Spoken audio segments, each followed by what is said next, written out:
Et pour cette chronique, nous retrouvons donc Raphaël Emma, porte-parole de Ténésoun et du mouvement Justice pour les Nôtres. Bonjour Raphaël Emma, merci d'être avec nous.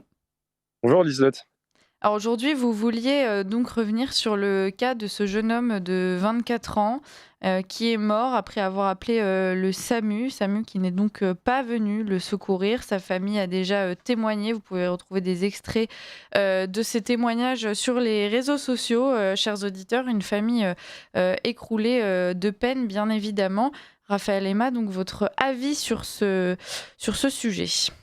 Tout à fait. Alors, j'ai voulu revenir sur ce sujet parce que je vais commencer par vous raconter une anecdote un peu personnelle. La semaine dernière, je profitais de mes vacances, j'étais en Espagne, à Madrid, et j'ai eu un accident avec une porte au milieu de la nuit qui m'a fait un cocard et m'a brisé le nez. Donc, j'ai dû aller aux urgences madrilènes au beau milieu de la nuit, donc à 3 heures du matin. Et j'ai été pris en charge donc, par le service hospitalier du pays. Et j'ai été marqué immédiatement par la rapidité de la prise en charge en Espagne. J'étais habitué au service hospitalier français, comme tous nos compatriotes qui sont habitués donc, à ces longues files d'attente dans les urgences, qui sont habitués à des heures interminables avant d'être accueillis par un médecin. Et j'ai été étonné donc, à 3 heures du matin d'être accueilli en une vingtaine, trentaine de minutes, mon nez remis en place par un urgentiste espagnol, alors qu'on était voilà, à une heure où on peut supposer qu'il y a du monde de nuit, en plein milieu de la capitale madrienne. Alors en effet, l'actualité que vous citez m'a particulièrement choqué, puisque donc on revient sur l'histoire de cette jeune homme de 24 ans, Esteban, qui fait part à plusieurs reprises au SAMU durant 3 jours de problèmes respiratoires.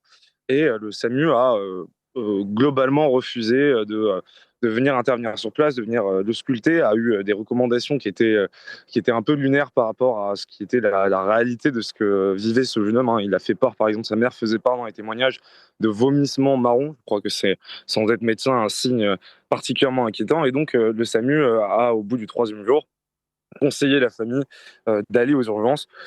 Hélas, c'était déjà trop tard. Il faut savoir que le jeune Esteban avait pesé 53 kilos, il faisait part de problèmes d'asthme.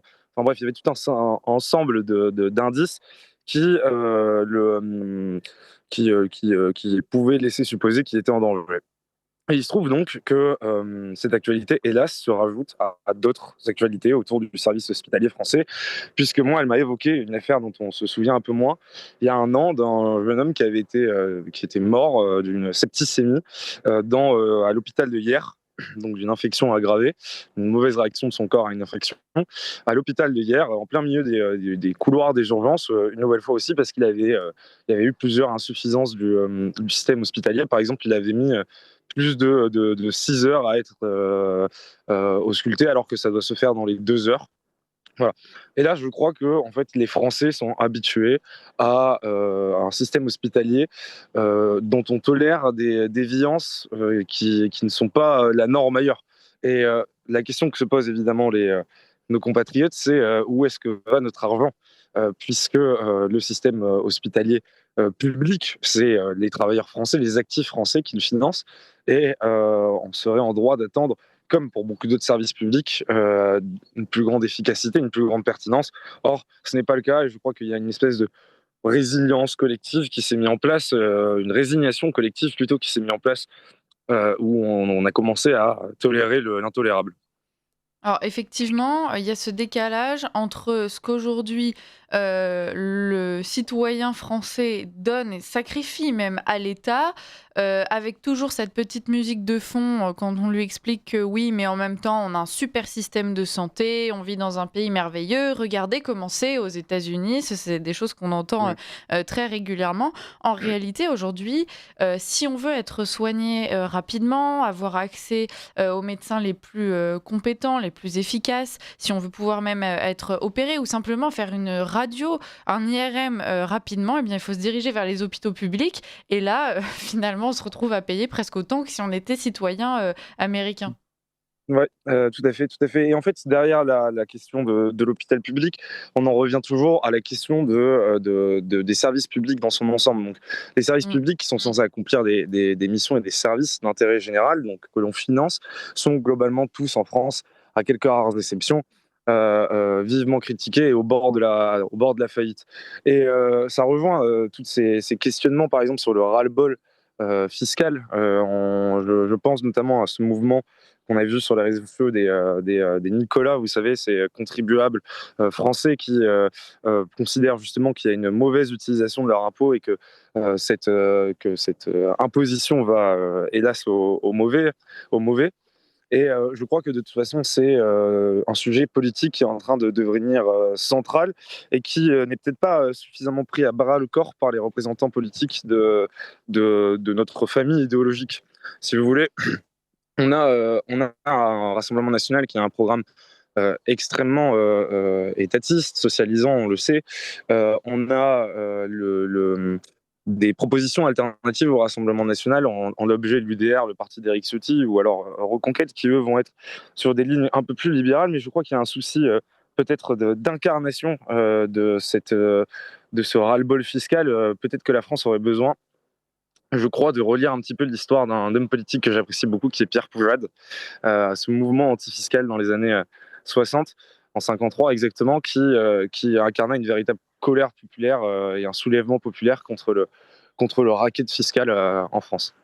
Oui, effectivement. Et même, d'un autre côté, les citoyens français sont tellement essorés qu'on finit par se demander ce qu'on pourra encore faire, puisque à chaque nouvelle mesure qui va viser à nous vider les poches, eh bien, on a d'autres choix que d'accepter. Alors, ou pas, mais donc voilà, vous, Raphaël Emma, qu'est-ce que vous pourriez préconiser à ces Français dont certains nous écoutent et qui n'en peuvent plus de voir ce décalage entre ce qu'on leur prend et la façon dont est géré cet argent qu'ils donnent à l'État?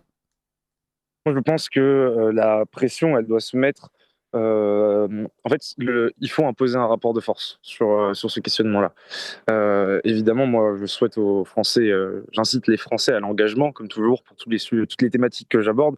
Je les encourage également à suivre l'actualité sur les réseaux sociaux, puisque parfois vous avez des mouvements de contestation contre ce racket fiscal. Je pense notamment à quelques épisodes que vous aviez d'ailleurs couverts ici en invitant l'un de leurs porte-parole. Je pense au mouvement des Lanternes Rouges à Aix-en-Provence, qui avait été initié par un commerçant, très exactement par quelqu'un, un patron de bar, qui avait installé une lanterne rouge sur son commerce pour signifier que dans un clin d'œil un peu grivois, comme dans les anciennes maisons closes avec une lanterne rouge, pour signifier que derrière ce commerce, quelqu'un tapinait pour l'État.